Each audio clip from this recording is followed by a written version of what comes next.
The hall was enormous. It stretched so far in every direction that the walls disappeared into shadow. Thousands of alien delegates sat in curved rows that rose up like the inside of a giant bowl. Species from every corner of the galaxy were there. Some had scales, some had fur, some had bodies made of light. They had all come for one reason. They had come to hear Drelvo speak. Drelvo sat alone at a small table in the center of the hall. He was old now. His gray skin hung loose around his neck, and his 4 eyes had lost their brightness long ago. His claws, once sharp enough to cut through metal, were dull and cracked. He wore no medals. He wore no uniform. He had thrown all of that away years ago, after the war ended. He did not want to remember. But the Galactic Council had called him here, and when the Council called, no one refused. A tall figure with long silver robes stood and spoke into a device that carried his voice across the entire hall. Drelvo of the Veshan Empire. You served 14 cycles on the human front. You are one of the few who survived the full duration of that campaign. The Council has asked you here today to share your account. We must understand what happened. We must understand what humans are. Drelvo said nothing for a long moment. He stared at the table in front of him. His claws tapped against the surface slowly. Then he looked up. His voice was low and rough, like stones grinding together. You want to understand humans, he said. I have spent every night since the war trying to understand them. I still do not. The hall was completely silent. Drelvo closed his eyes and began. He told them about the beginning. He told them how the Veshan Empire had found Earth during a routine scan of an outer spiral arm. It was a small planet, blue and green and white. Nothing special. The initial report said the dominant species was primitive. They had only recently left their own atmosphere. Their ships were slow. Their weapons were basic. Their bodies were soft and breakable. The military commanders laughed when they read the reports. They said the conquest would take less than 1 cycle. Drelvo remembered the feeling on the ships as they traveled toward Earth. Everyone was relaxed. Soldiers played games in the halls. Officers talked about what they would do after the easy victory. Drelvo himself had been young and foolish. He thought this mission would be boring. He thought they would land, the humans would surrender, and they would all go home. He was wrong. The first battle happened on a rocky moon that the humans used as an outpost. It was a tiny base with barely 200 human soldiers. The Veshan sent 3,000 troops to take it. He remembered walking across the gray dust of that moon, feeling confident, feeling safe inside his heavy armor. Then the first shot came. It hit the soldier next to him. The blast punched through the armor like it was paper. Drelvo had never seen Veshan armor fail before. He froze. More shots followed. They came fast and accurate. Within seconds, the front line was in chaos. Soldiers were falling everywhere. Commanders were screaming orders that no one could follow. And then the humans came out. Drelvo described this moment to the council with a voice that shook. He said the humans did not wait inside their base. They did not hide behind walls. They charged out into the open, running straight at the Veshan line. They were smaller than the Veshan soldiers. They had no heavy armor. Some of them were bleeding already. But they ran forward anyway, firing their weapons and screaming. At the front of them was a man. Drelvo would later learn his name was Teho. He was not tall. He was not big. He had dark hair and a face covered in dust and sweat. He carried a weapon in one hand and a short blade in the other, and he was smiling. Drelvo paused here. He looked out at the thousands of faces watching him. You must understand, he said. We had 3,000 soldiers. They had 200. They were outgunned and surrounded. There was no chance of rescue, no chance of victory, and this man, this human, was smiling. Not because he was crazy. I have seen crazy. This was different. He smiled because he was not afraid. He had looked at death and decided it did not matter. Taeho led the charge straight into the center of the Veshin formation. The humans fought in ways the Veshin had never seen. They used the terrain. They used tricks. They set traps with their own damaged equipment. When their weapons ran out of power, they picked up rocks. When they had no rocks, they used their hands. Drelvo watched a human soldier tackle a Veshin warrior twice his size and bring him to the ground using nothing but speed and determination. The battle lasted 6 hours. The Veshin took the outpost eventually. But they lost over 800 soldiers doing it. 800 against 200. And when it was over, when the dust settled and the shooting stopped, Drelvo walked through the wreckage and saw something that changed him forever.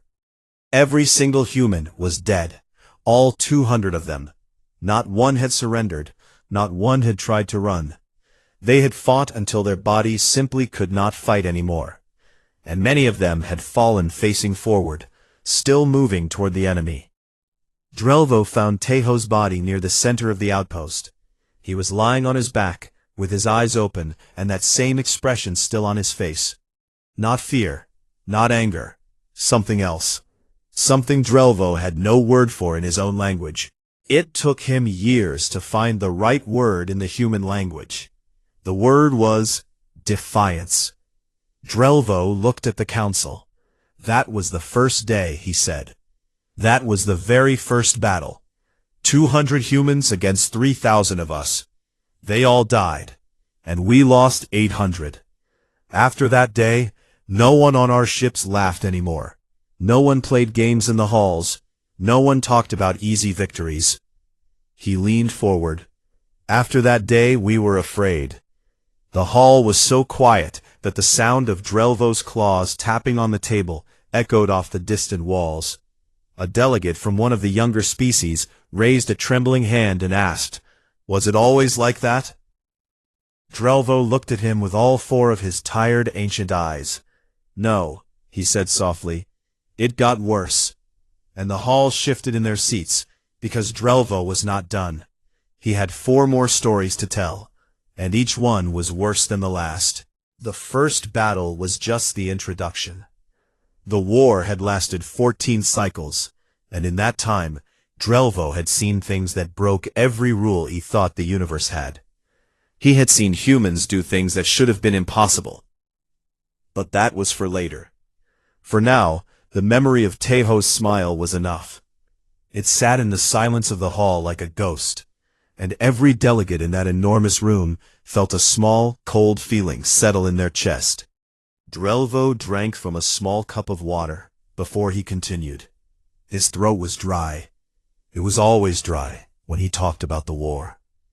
His body remembered the fear, even when his mind tried to push it away. He set the cup down and looked at the council again. "The second story I will tell you," he said, "is about a place called Outpost Rin." Outpost Rin was a small military station built on a frozen world at the edge of contested space. It was not important. It had no special resources. It had no strategic value.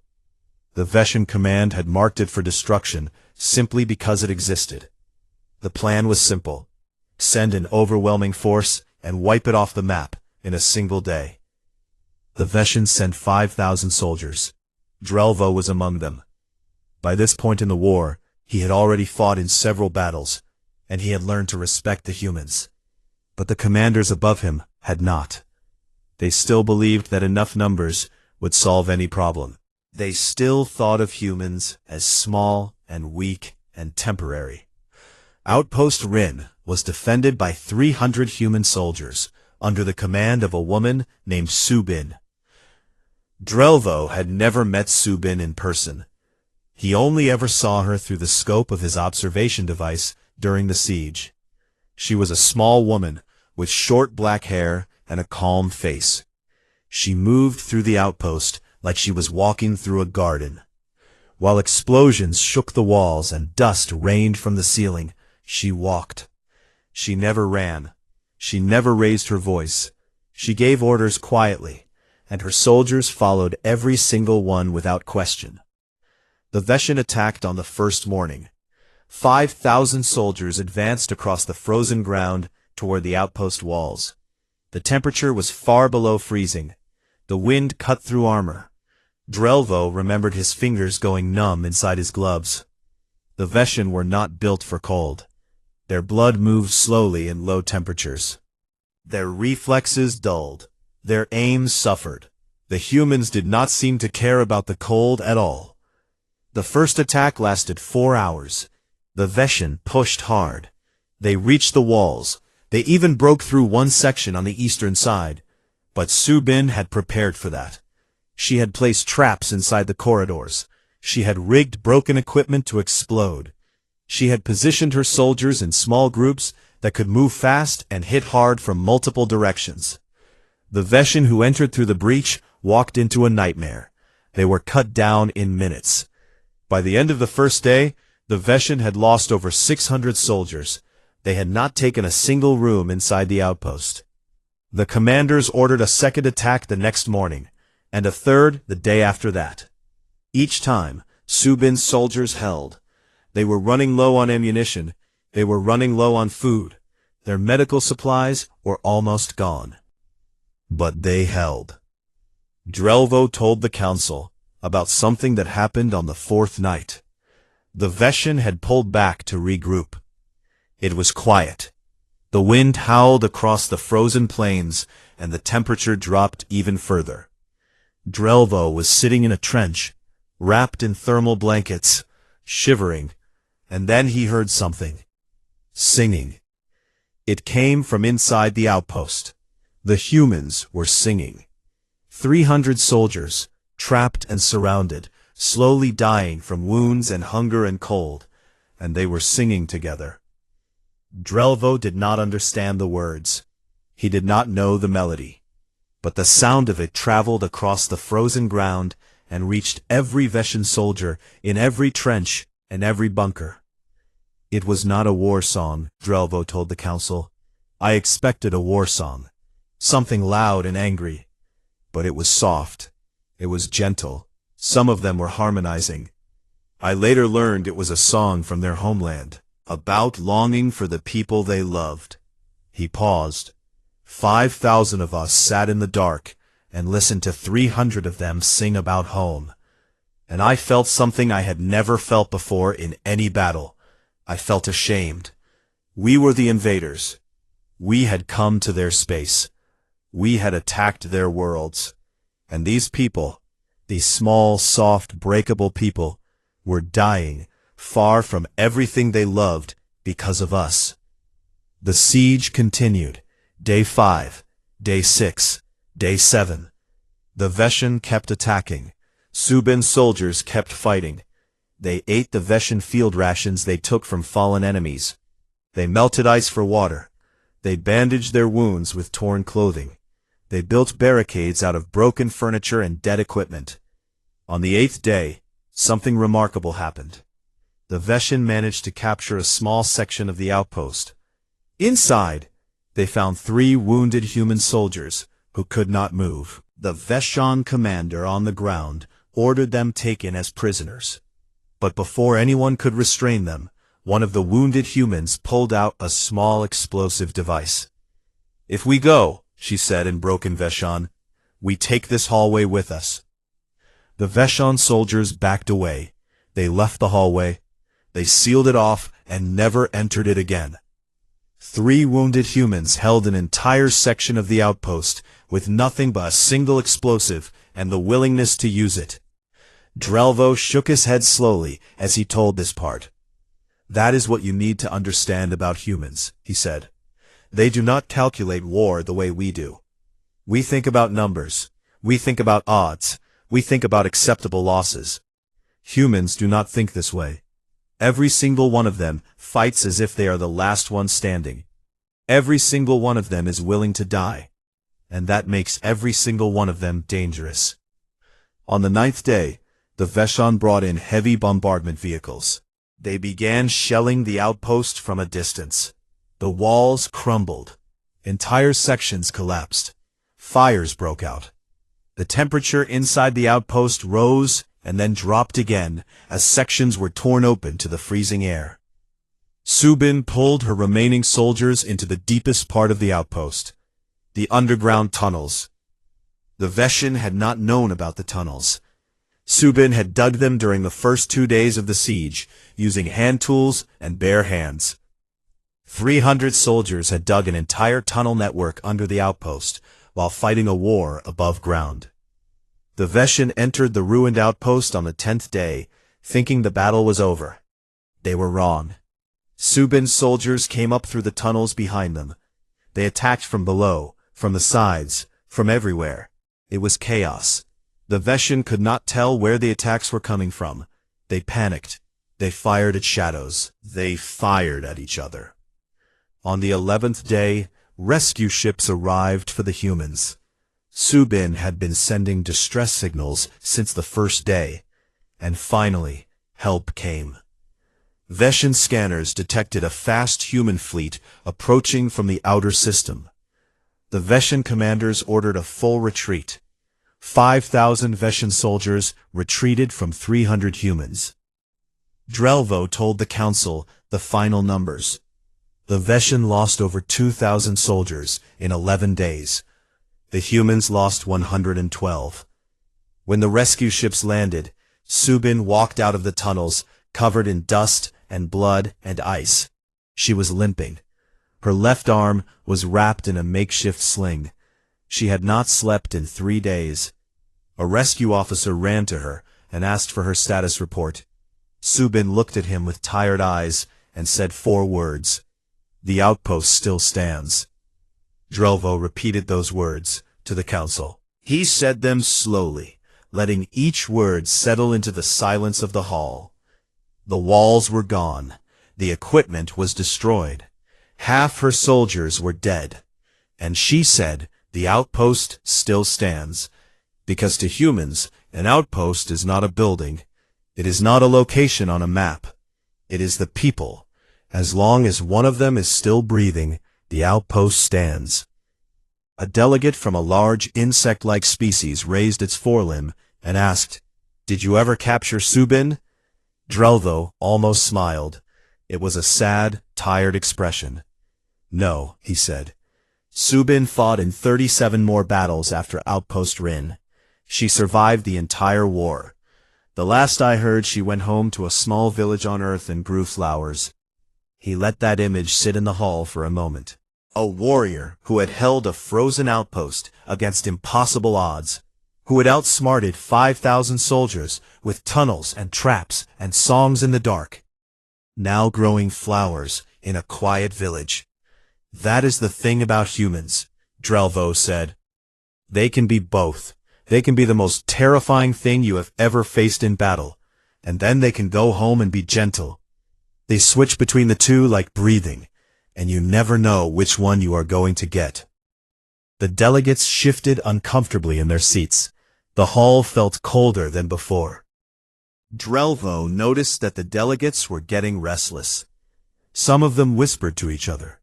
Some of them looked like they wanted to leave. He understood. The stories were uncomfortable. They challenged everything the galaxy believed about strength and power and war. But Drelvo was not going to make it easier for them. They had asked him to speak, and he was going to tell them the truth. "The next story," he said, "is the one that haunts me most. Not because it is about violence, but because it is about something I still cannot explain.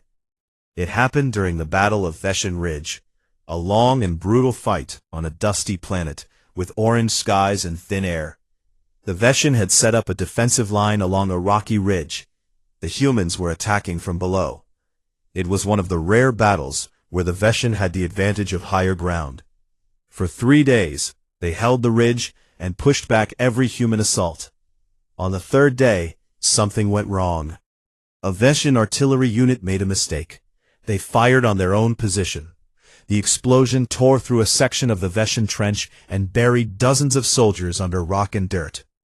Drelvo was nearby. He heard the screams. He ran to help, but the damage was severe. Soldiers were trapped under heavy stone. Others were bleeding badly. The medics on the Veshan side were overwhelmed.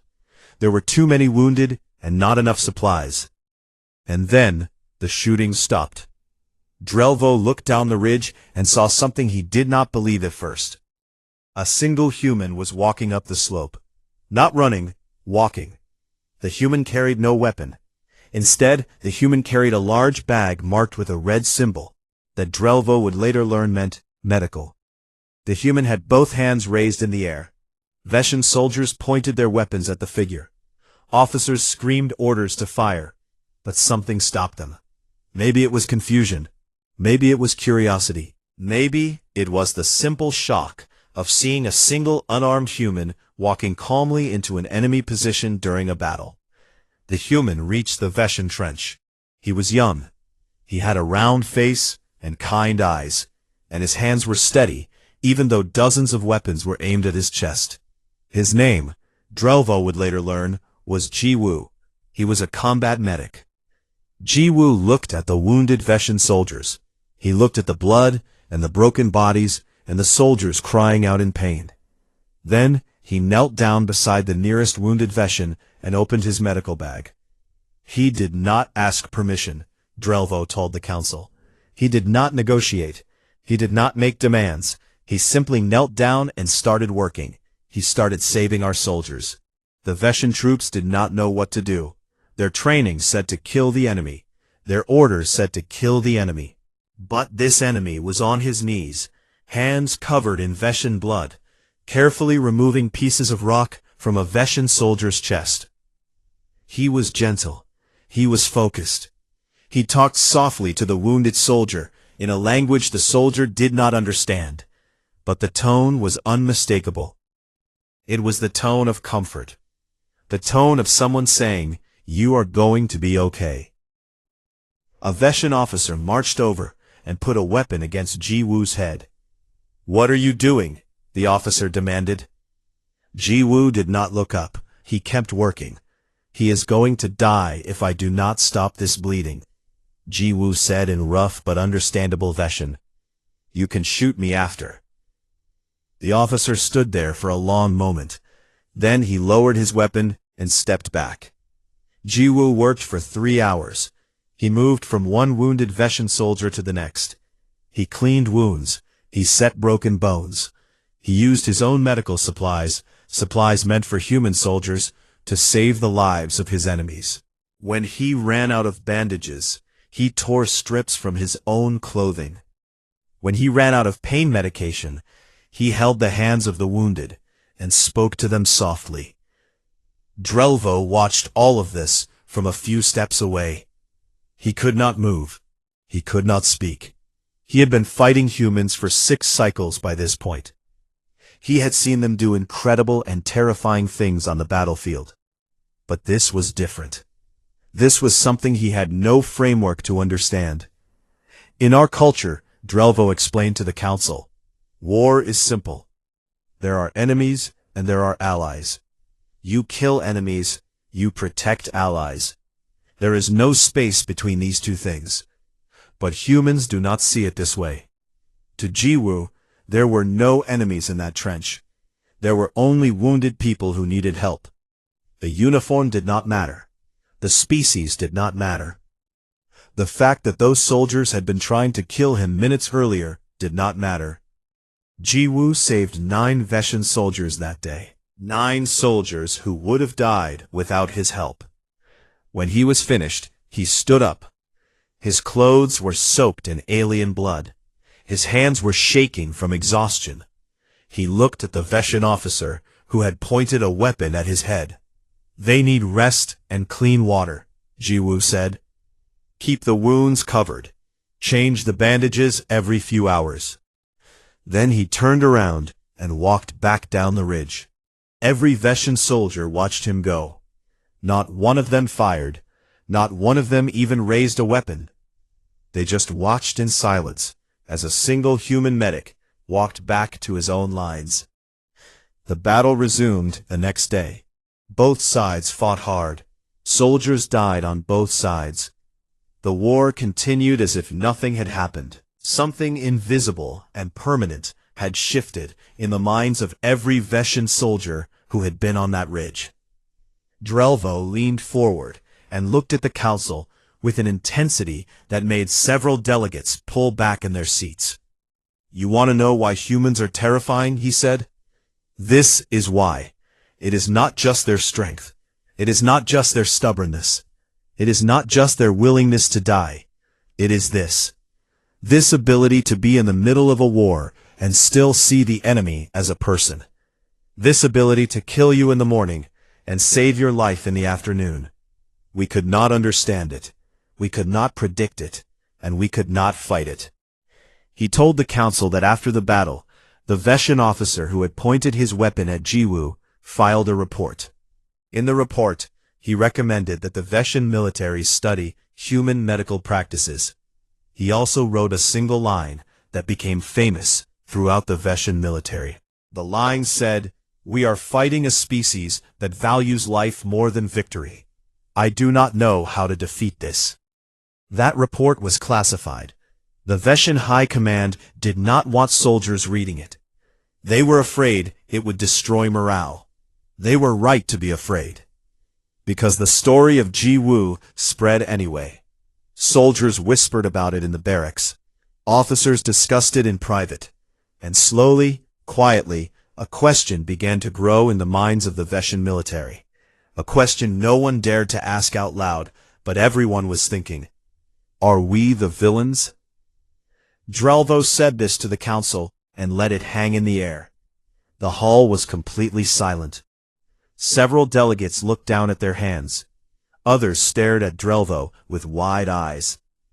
"That is what the medic did to us," Drelvo said. "He did not fire a single shot.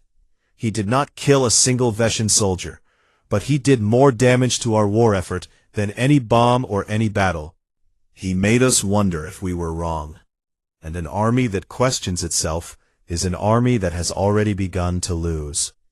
A delegate from a water-dwelling species spoke up, its voice bubbling through a translator. "What happened to Jiwoo?" Drelvo was quiet for a moment. "He was killed 4 cycles later during an evacuation mission. He was carrying a wounded soldier on his back when a Veshan shell hit their position. He died instantly." The hall was still. "But here is the part that matters," Drelvo said. "The soldier he was carrying survived, and that soldier was not a human. It was a Veshan prisoner that Jiwoo was trying to evacuate to safety." Something moved through the hall. It was not a sound. It was a feeling, a heavy pressing feeling that settled on every delegate like a weight. Drelvo watched it happen. He had felt that same weight for years. Now he was sharing it. He died saving one of us. He died saving the enemy. And if you still do not understand why humans are the most terrifying species in this galaxy, then you have not been listening. He picked up his cup of water and drank. His hand was trembling. Drelvo set his cup down and straightened himself in his chair. He looked tired. The memories were pulling at him like gravity, dragging him back into places he had spent years trying to escape. But he had 2 more stories to tell, and the council needed to hear them. "There is a mountain pass on a planet called Hallan," he began. "The pass runs between 2 tall ridges of black rock. It is narrow, only wide enough for a column of soldiers to march through, 4 across. On both sides, the cliffs rise straight up for hundreds of meters. It is the only way through the mountains for 1,000 kilometers in either direction. During the 7th cycle of the war, the Veshan needed to move an entire army through that pass to reach a human colony on the other side." He paused. "We never made it through. The Veshan sent scouts ahead, 12 of them, experienced soldiers who had spent their lives training for reconnaissance. They entered the pass at dawn and moved carefully through the narrow corridor of black stone. The pass was quiet. Wind moved through the gap and made low sounds against the rocks. There was no sign of any human presence. No fortifications, no vehicles, no sensor equipment. The scouts reported the pass was clear. 2 hours later, only 4 of the 12 scouts returned. The other 8 were dead, Each one had been killed by a single precise shot from an unknown position. The 4 survivors said they never heard the shots. They never saw a flash. They only knew their companions were dead when they fell. The Veshin sent a full company of 200 soldiers to clear the pass. They moved in careful formation, using heavy shields and scanning equipment.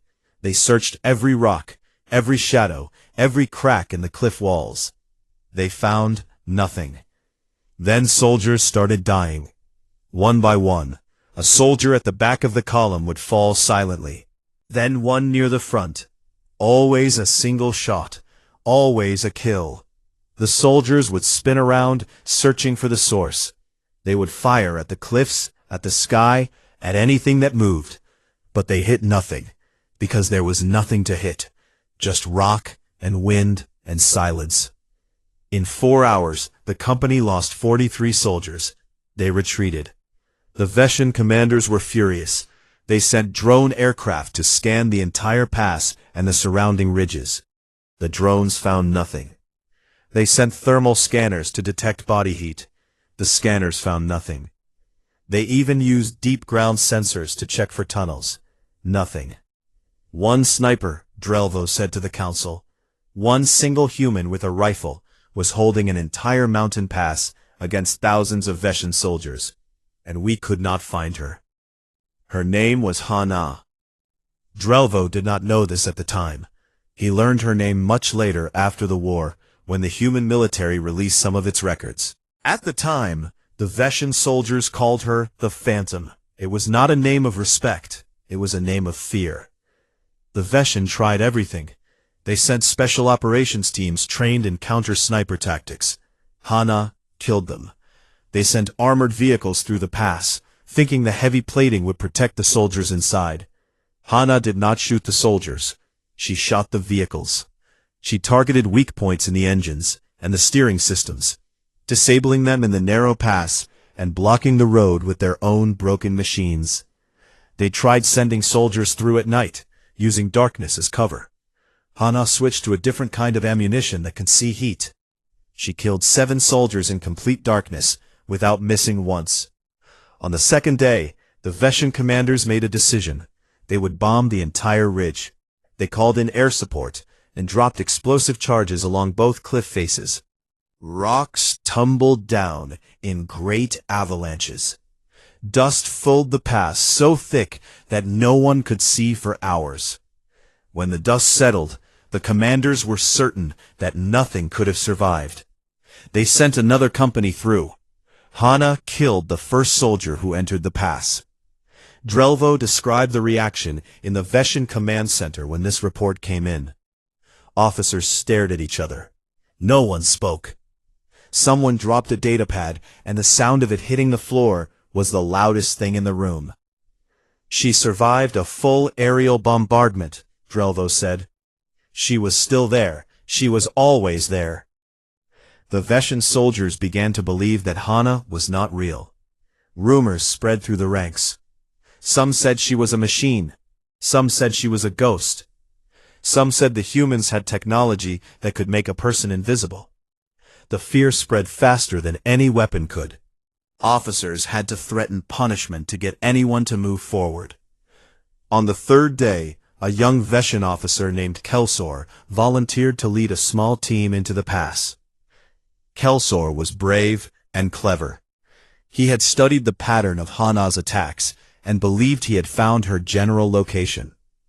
He took 20 soldiers and moved through the pass using a series of decoys and distractions. Fake heat sources, sound generators, holographic projections of soldiers. For the first time, the Veshin made it halfway through the pass without losing anyone. Kelsor was excited. He thought his plan was working. Then a single shot hit the rock next to his head. Not a kill shot, a warning. The bullet struck so close that chips of stone cut his face. Kelsor froze. He looked up at the cliffs, and for a single brief moment, he saw something. A tiny flash of reflected light, high up on the ridge, in a position that should have been impossible to reach. A position on a narrow ledge of rock, hundreds of meters above the pass floor, with no visible way to climb up or down. Then the flash was gone. Kelsoar pulled his team back. In his report he wrote, "She let us live. She could have killed all of us. She chose to warn us instead. I do not want to go back." Drelvo told the council that this was the part that disturbed him most. Not the killing, not the impossible skill, but the choice. Hana could have killed Kelsoar and his entire team. Instead, she fired a warning shot. She gave them a chance to leave. Why? Drelvo asked the council. Why would a sniper who had killed over 100 soldiers suddenly show mercy? I have thought about this for years, and the only answer I can find is this. She was not trying to kill us. She was trying to stop us. She was guarding that pass the way a mother guards her children. She only killed when she had to. When we kept coming, she kept killing. When Kelsoar showed creativity and courage, she respected it. She warned him instead of ending him. The Veshan army never made it through Halan Pass. After 3 days, the commanders gave up and chose a different route that added 2 weeks to their march. By the time they reached the other side of the mountains, the human colony had been evacuated. Every single civilian was gone. The Veshan found empty buildings and quiet streets, and a single message written on the wall of the colony's main hall. Drelvo told the council what the message said. It was written in the human language and also in Veshan, so there would be no misunderstanding. It said, "You were warned." The hall was heavy with silence. Delegates looked at each other with wide eyes. "One human," Drelvo said. "One woman with a rifle held an entire army for 3 days. She killed over 130 of our soldiers. She disabled dozens of vehicles. She chose when to kill and when to show mercy. And she bought enough time for an entire colony of civilians to escape." He shook his head slowly. "We sent thousands. She was alone on a cold ridge with nothing but her weapon and her patience. And she won.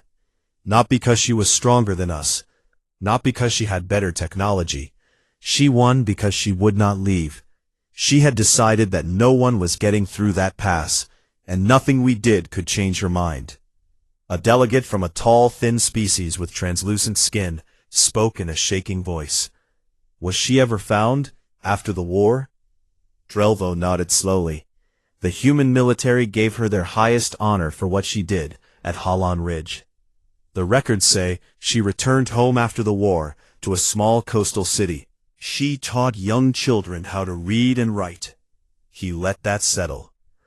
A woman who killed 130 soldiers from an impossible position on a frozen cliff became a teacher of small children. She went from war to peace like changing clothes. That is what humans are. They carry both things inside them at the same time.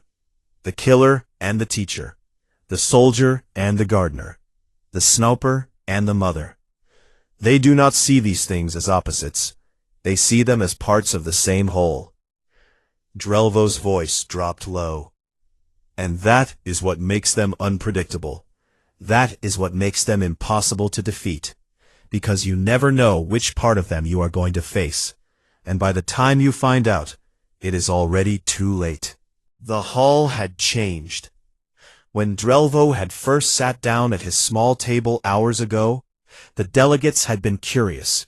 Some had been skeptical. A few had even looked bored. Now, none of them looked bored. Every face in that enormous room was turned toward the old Veshan soldier, with an expression that sat somewhere between fascination and dread. The air itself felt heavier, as if the stories Drelvo carried had physical weight, and he was placing them one by one into the arms of every person in the room. Drelvo looked down at his claws. They were old and cracked, and they trembled against the table. He took a breath that rattled in his chest. He had one more thing to say, and it was the hardest part. Not because it was about a battle, not because it was about death, but because it was about the moment he finally understood what humans were. "I want to tell you about the last day of the war," he said. The war ended not with a final great battle, but with a meeting. After 14 cycles of fighting, the Veshan Empire had lost too many soldiers, too many ships, too many worlds. The humans had not just defended their territory, they had pushed back. Slowly, steadily, relentlessly, they had taken back every planet the Veshan had captured, and then kept going. By the final cycle, human ships were sitting in orbit above Veshan colony worlds, not attacking, just sitting there, waiting. The message was clear: surrender, or we will do to you what you tried to do to us. The Veshan High Command sent a delegation to negotiate the end of the war. Drelvo was chosen to be part of that delegation, because he had spent the most time on the human front. He knew them better than anyone else in the Veshan military, or at least he thought he did. The meeting took place on a neutral station in empty space between the two territories. The Veshan delegation arrived first. There were 12 of them, all high-ranking officers in formal military dress. They sat at a long table in a cold gray room and waited. They were nervous. Drelvo could see it in the way they held their claws close to their bodies and avoided looking at each other. Then the humans arrived. There were only 3 of them. Drelvo had expected generals covered in medals. He had expected hard faces and cold eyes and the posture of conquerors. Instead, 3 humans walked into the room wearing simple dark clothing. No medals, no weapons, no armor. The one in the center was a man named Yunho. He was the human military's chief negotiator. He was older, with gray hair at his temples and lines on his face. He had calm, steady eyes, and he walked into the room the way someone walks into their own home, comfortable, unhurried. Behind him were 2 aides, a woman named Yunbi and a younger man named Doyun. They carried datapads and nothing else. Yunho sat down across from the Veshan delegation. He looked at each of them in turn. When his eyes met Drelvo's, he paused. There was something in his expression. Not anger, not triumph. Something softer. Something that looked almost like sadness. "Good morning," Yunho said in perfect Veshan. "Thank you for coming." Drelvo told the council that those simple words nearly broke him. Thank you for coming, as if this were a friendly meeting, as if the last 14 cycles had not happened, as if millions had not died. The negotiations lasted 2 days. Drelvo expected the humans to demand everything. He expected them to humiliate the Veshan Empire. He expected harsh terms and impossible conditions, and the kind of cruelty that winners always impose on losers. None of that happened. Yunho laid out the human terms calmly and clearly. The Veshan would withdraw from all human space. The Veshan would pay reparations for civilian casualties. The Veshan would dismantle their forward military bases near human borders. But there would be no occupation, no regime change, no territory taken from the Veshan Empire. The humans did not want Veshan worlds. They did not want Veshan resources. They did not want revenge. The Veshan delegation sat in stunned silence. The senior officer, a general named Forash, finally spoke. "That is all?" he asked. "You have the power to destroy us.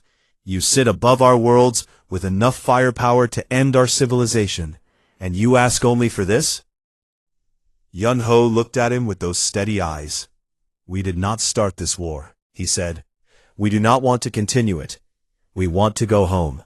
We want our people to be safe. That is all we have ever wanted." Drelvo watched Yunho's face as he said this, and he saw something that changed his understanding of humans forever. He saw that Yunho meant it. This was not strategy. This was not a negotiation tactic. This was the truth. The humans had fought for 14 cycles, had lost millions of their people, had pushed the Veshan Empire to the edge of destruction, and all they wanted was to go home. Unbi, the aide sitting to Yunho's right, opened a datapad and slid it across the table. On it was a detailed plan for post-war cooperation. trade agreements, scientific exchange programs, cultural partnerships, medical aid for Veshan worlds that had been damaged in the fighting. The humans were offering to help rebuild the very empire that had attacked them. Drelvo stared at the datapad. He could not process what he was seeing. He looked at Unbi. She was young, perhaps 30 human years. She had gentle eyes, and she smiled at him. It was a small, tired smile, the smile of someone who had seen too much sadness and was choosing hope anyway. Why? Drelvo asked her. It was the only word he could manage. Unbi thought about this for a moment. Then she said something that Drelvo would carry with him for the rest of his life. Because the war is over, she said, and we would rather have neighbors than enemies. The treaty was signed the next day. Duyan, the younger aide, handled the technical details. He was efficient and polite, and he made sure every clause was fair to both sides. When the signing was complete, Yunho stood and extended his hand to General Vorash. It was a human gesture of agreement and respect. Vorash looked at the hand for a long moment. Then slowly, he reached out with his clawed hand and took it. Drelvo told the council that he stood in the back of that room and watched two species that had spent 14 cycles trying to destroy each other shake hands in a cold gray room on a station in the middle of nowhere. And he wept. For the first time in his adult life, Drelvo wept. Not from sadness, not from relief, but from the sheer overwhelming strangeness of it all. The humans had won the war, and then offered peace, real peace. Not the peace of the powerful stepping on the weak, but the peace of someone saying, enough suffering, let us try something better. Now, in the great hall of the Galactic Council, Drelvo stood up from his chair. His old body protested, his joints ached, his legs trembled. But he stood, because what he had to say next needed to be said standing. He looked out at the thousands of delegates. He looked at their faces. He saw curiosity, and fear, and confusion, and wonder. He took a deep breath. You asked me to come here and explain what humans are, he said. You asked me because there is talk of a new conflict. Because some of your species are considering challenging human space. Because some of you look at their small bodies, and their short lives, and their soft skin, and you think they are weak. His voice grew stronger. I have told you about Teho, who smiled in the face of death. I have told you about Subin, who held a frozen outpost with tunnels and songs. I have told you about Jiwu, who died saving the enemy. I have told you about Hana, who held a mountain pass alone. And I have told you about Yunho and Unbi and Doyun, who won a war and then offered their hand in friendship. He pointed one cracked, trembling claw at the assembly. These are not different kinds of humans. These are all the same species. The same people who will run into gunfire for a stranger will also sit across from you and offer you trade agreements. The same people who will hold a mountain pass for 3 days will go home and teach children. They are everything at once. Warrior and healer, killer and gardener, destroyer and builder. He lowered his hand. I am old. I have not slept well since the war ended. Every night I close my eyes, and I see Teho's smile, and Jiwu's hands covered in Veshan blood, and Hana's flash on the ridge. These memories do not fade. They will be with me until I die. His voice dropped to barely a whisper, but in the silent hall, every word reached every ear. Do not wake the humans again. Do not go to their space. Do not threaten their worlds. Do not test them. Because they do not fight to conquer. They fight to protect. And nothing in this galaxy, nothing in any galaxy, is more dangerous than a human protecting someone they love. He stood there for a moment longer, a tired old soldier in a hall full of the most powerful beings in the galaxy. Then he sat down. He picked up his cup of water and drank the last of it. His hands were shaking. The hall was silent for a long, long time. Then slowly, one delegate began to tap their appendage against the arm of their seat. It was a gesture of deep respect in their culture. Another delegate joined, then another, then dozens, then hundreds. The sound built like rain, starting soft and growing until the entire hall was filled with the quiet, rhythmic tapping of thousands of beings paying respect to a story they would never forget. Drelvo did not look up. He sat at his small table with his empty cup and his cracked claws and his heavy memories, and he closed all four of his eyes. He had said what he came to say. Now, finally, he could rest.